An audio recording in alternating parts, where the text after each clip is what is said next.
자, 또 논란이 되고 있는 요즘 뜨거운 이슈죠. 의대 정원, 증원 문제. 이 부분 이야기하겠습니다. 지금 의료 대란 반년 넘게 이어지고 있는 상황에서 지난달 29일이었죠.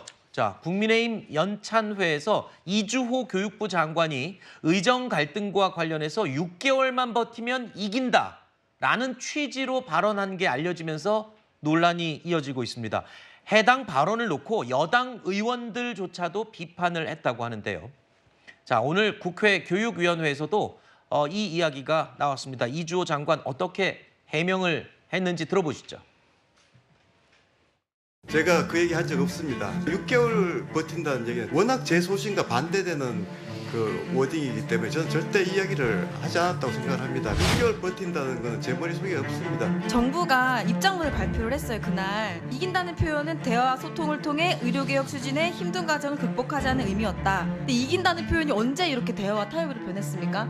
이긴다는 표현을 안 했는데 어떻게 기사화될 수가 있어요? 제가 이제 그 기억하는 바는 이긴다는 표현은 썼습니다. 그렇지만 6개월 버티면이라는 그 표현은 정말 제 기억에 없고요. 저는 분명히 안 썼다고 생각을 합니다. 자, 이긴다라는 표현은 썼다. 하지만 6개월이라는 표현은 기억이 나지 않는다. 이렇게 얘기를 했습니다. 국민의힘 연찬회가 있은 지 일주일도 채 지나지 않았는데 글쎄요, 박승민 최고는 어떻게 들으셨습니까? 참 구차한 변명이라고 생각을 하고요. 뭐 저 자리에 있었던 분이 한두 분도 아니고 이제 기자들이 취재해서 기사를 쓸 때는 그만큼 또 꼼꼼하게 취재를 해서 기사를 쓰지 않습니까? 심지어 저 발언이 명확하게 아마 뇌리에 박힐 수밖에 없었던 이유는 당시 현장에 있던 여당 의원들이 굉장히 크게 분노를 하고 질타를 했다라고 전해지고 있습니다. 어떻게 그런 이야기를 할 수가 있느냐, 이런 얘기 밖으로 나가면 큰일 난다부터 시작해서 지금 그럼 의사들을 적으로 보고 있는 것이냐, 이런 적대적 세계관에 대한 비판도 했던 거고요. 그리고 이 발언이 알려지고 나서 사실 파장은 더 컸죠. 6개월 버티면 이긴다? 그럼 6개월 동안 죽어가는 환자들과 환자들의 가족들은 어떻게 할 것이냐, 이런 부분부터 시작해서 이 정부는 이 의료 대란을 바라보는 시각 자체가 국민들의 시각을 전혀 담지 못하고 있다. 이런 부분에 대한 종합적인 비판이 가능한 비판이었거든요. 네. 근데 저 발언들을 두고 논란이 되니까 이제 와서 좀 말을 바꾸는 모양새 아닙니까? 뭐 처음에는 분명히 해명 자료를 냈다라고도 알고 있는데 뭐 나는 6개월이라는 말을 쓴 적이 없다. 그럼 이긴다라는 말은 썼던 게 맞는 거 아닙니까? 네. 이게 지금 내부에서조차도 제대로 입장 정리가 안 되고 있는 걸 보면 말씀하신 것은 확실하신 것 같고요. 저는 저런 발언이 이 국무위원회 입에서 나왔다라는 것에 굉장히 큰 문제의식을 느끼면서 이게 무슨 범죄와의 전쟁도 아니고 마약과의 전쟁 이런 것도 아니거든요. 이런 검사식 세계관에 점철돼서 국정 운영이 잘못된 방향으로 가는데 방임하고 방조하는 거, 이것도 굉장히 큰 죄다 이렇게 생각합니다. 네.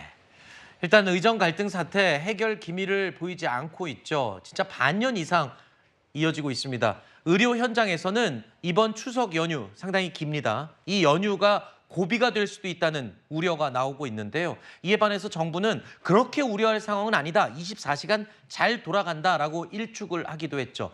그런데 이 정부가 바라보는 시각 그리고 의료 현장의 실제 상황이 좀 다르게 인식이 되는 부분도 있는 것 같습니다. 네, 아무래도 있을 수밖에 없을 것 같습니다. 그 부분은 다소 차이가 있을 것 같은데요. 저는 좀 이렇게 생각합니다. 지금 이 의료 개혁 부분에 대해서만큼은 대한민국이 지난 수십 년 동안 이루지 못했던 이 문제들을 보편적인 국민의 이익을 위해서 개혁을 해 나갈 것이냐, 아니면 또다시 힘 앞에서 멈춰설 것이냐라는 부분으로 좀 분류해 봐야 된다고 생각합니다.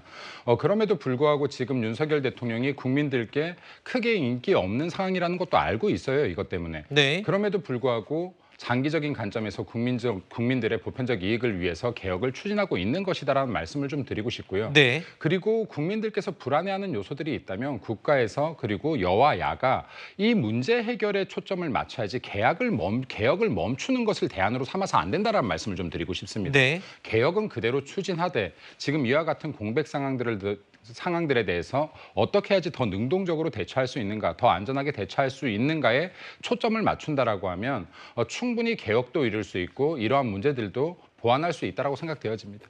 네.